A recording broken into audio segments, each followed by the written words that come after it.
জাতীয় নির্বাচনের তফসিল ঘোষণার একদিন পরেই এমপি প্রার্থী ওসমান হাদীকে খুব কাছ থেকে মাথায় গুলি করা হয়েছে। এই ঘটনায় রাজনৈতিক অঙ্গনে রীতিমতো নিরাপত্তার শঙ্কা তৈরি হয়েছে। এমপি প্রার্থীদের নিরাপত্তার বিষয়েও জানিয়েছে পুলিশের শীর্ষ কর্তারা। শুধু হাদী নয়, নির্বাচনের আগে টার্গেট কিলিংয়ের শিকার হতে পারেন আরও অনেকে, সেই শঙ্কাও সামনে আসছে। চলমান সংকট নিয়ে প্রধান উপদেষ্টা ডক্টর মোহাম্মদ ইউনূসের সঙ্গে বৈঠকে বসেছে বিএনপি, জামায়াতে ইসলামী ও জাতীয় নাগরিক পার্টি। বৈঠকে ৩ দলের ২ জন করে প্রতিনিধি রয়েছে। শনিবার রাষ্ট্রীয় অতিথি ভবন যমুনায় এই বৈঠক চলে। বিএনপির প্রতিনিধি দলে রয়েছে দলটির স্থায়ী কমিটির সদস্য সালাউদ্দিন আহমেদ ও অবসরপ্রাপ্ত মেজর হাফিজউদ্দিন আহমেদ।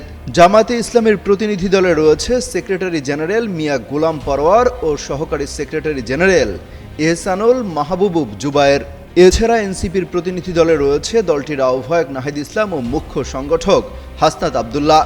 এই বৈঠক থেকে নিরাপত্তা ইস্যুতে গুরুত্বপূর্ণ সিদ্ধান্ত আসতে পারে।